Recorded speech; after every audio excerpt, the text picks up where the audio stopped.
Hello, Sagittarius, Sun, Rising, and Venus signs. Kamusta kayo? Sana po nasa mabuti kayong kalagayan. Welcome back po sa Star Tarot. Kung bago kayo dito, welcome din kayo. Thank you sa inyong support. I truly appreciate it. God bless you all. Una mensahe po ninyo, I know. Pero yung no na ito is negotiable. Kasi walang exclamation point, no? Yung no dito. So, most likely, kung ano man ito na maaaring dapat ninyong sabihan na no, or kung sino man yung magsasabi sa inyo ng no, or for whatever reason, no, no talaga, baka kapag napag-usapan mabuti ito between you and kung sino man, ang meron kayong negotiation or transaction dito, pwede pa itong mabago. So, parang condition na lang ito, no? Parang gano'n na kapag meron pang siguro maihain pa kayo or yung ibang tao na more information, baka mas malinaw pa na pag-uusap siguro or kung ano pa, no? Ang pwede pang sabihin ninyo or sasabihin sa inyo ng kung sino man, baka mabago pa ang isip mo or mabago pa yung isip ng kausap ninyo dito at yan ay maging yes, no? Pwede pa rin itong maging yes ng no na to kasi hindi ito yung definite na no. So, pwede pang mabago ang ano yan, ang kasagutan na yan. The situation will improve. Ayan. So, wala kayong dapat na ipag-alala. Okay? Kapit lang, laban lang. Keep your hope and faith alive. Continue working on kung ano man yung pinagtatrabahuan ninyo, ano man ang pinagsisikapan ninyo, pasasaan ba at magbabago ang inyong sitwasyon for the better. Okay? Kaya, umasa lang kayo for the best possible outcome dahil nalalapit na ang pagdating ng breakthrough sa buhay ninyo at ito na yung magdadala ng liwanag, no, sa inyong sitwasyon at eventually magbabago na ang inyong sitwasyon for the better. Take action. You just need to take action, okay? Maaari din na ang iba sa inyo dito walang nangyayaring pag-usad, progress, or walang changes, no, na nangyayari. It's because siguro hindi kayo nagte-take action. May ideas kayo siguro, may plano din kayo, pero hindi ninyo to ginagawa pa. Kaya ang invitation sa inyo dito, you need to take action now kasi maaaring yung mga opportunities din ay nandiyan na around you, no, para ma-carry out ninyo kung ano man yung plano ninyo or nandiyan na yung mga opportunities and possibilities para ma-i-apply ninyo sa inyong sitwasyon para na mag-improve na ito, magkaroon na ng progress, magkaroon na ng changes, okay? We have no need to worry. Ayan. So, wala naman talaga tayong dapat na ipag-alala, Sagittarius, kasi lagi naman tayong divinely guided, no? Ang importante, lagi lang tayo nakikinig sa ating intuition. Dahil yan ang portal, no, ng guidance ng Panginoon sa atin. Makikinig tayo lagi, gawin natin kung anong gabay sa atin and for sure, we will be on the right path. 'Di ba?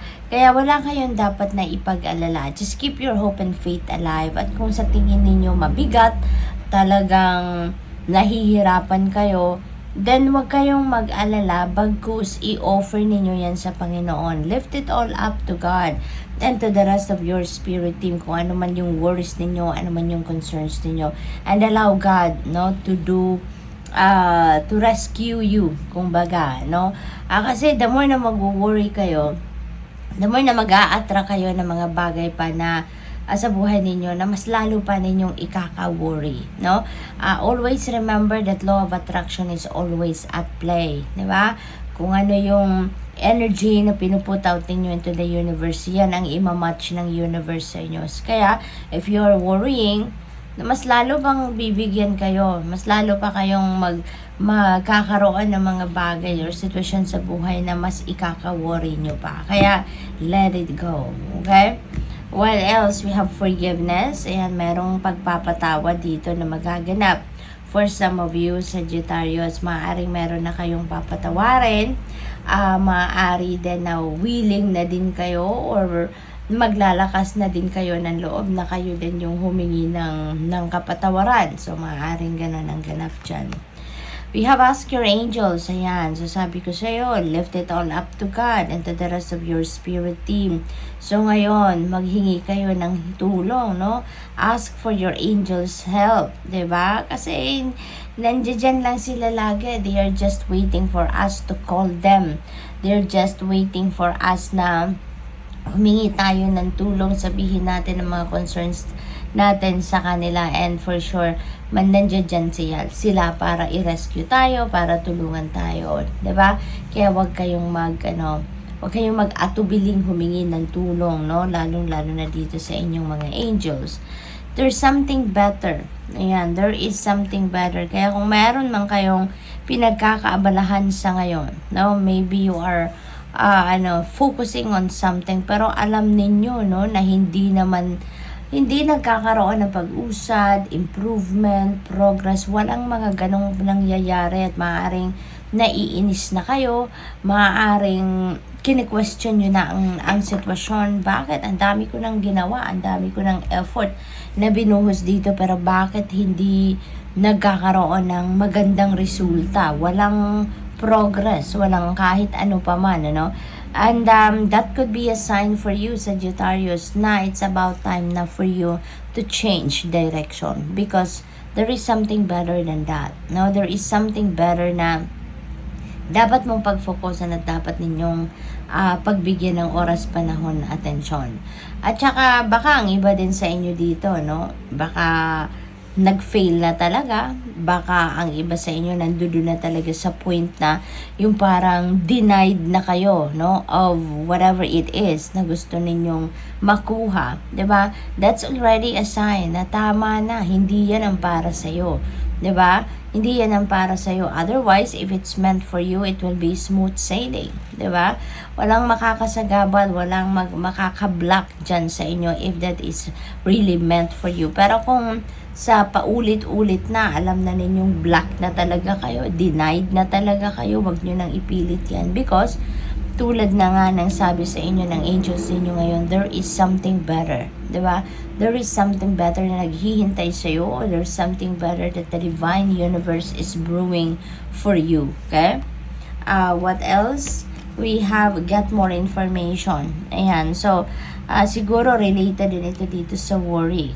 Baka ang wino-worry ninyo, hindi kayo makahanap ng impormasyon, wala kayong mahanapan ng facts, wala kayong nagre-research kayo, pero wala siguro kayong input na nakukuha, no? So, wag muna kayong magdesisyon, wag muna kayong mag-jump into conclusion, okay? But instead, get more information pa, 'di ba? Mag-research kayo, humingi kayo ng tulong sa ibang tao, baka kailangan na ninyo ng tulong ng iba, 'di ba? Maaaring kailangan na ninyo dito na makipag-collab sa iba rather than doing it all alone, no? Baka ang iba merong ibang paraan para makakuha ng mas marami pang impormasyon. So, you may need to ask for help, okay? So, good luck. Thank you for watching. Love and light. Namaste.